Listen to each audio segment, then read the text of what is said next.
After leading up to a grand finale, Peter Jackson's The Hobbit trilogy finally comes to a rousing close. And with the Battle of Five Armies, we have both the shortest and the best of the pre-Lord of the Rings series.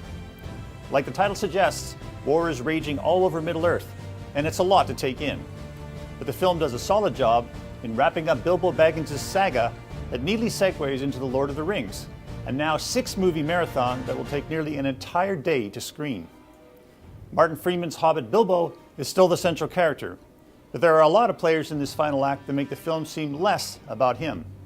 You'll learn more about the elves and the dwarves in the cast, but we do finally get to really know both Bilbo and Thorin, Richard Armitage's dwarf leader, who has fallen prey to something called dragon sickness as war ravages the land.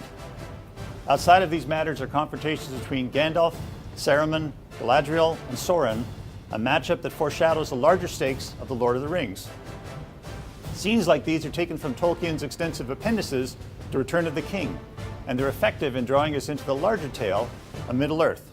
There's some pretty ghastly battle sequences, and Peter Jackson's early career as a director of horror films comes to mind as he and cinematographer Andrew Lesnie depict ravages of war with a bleak palette.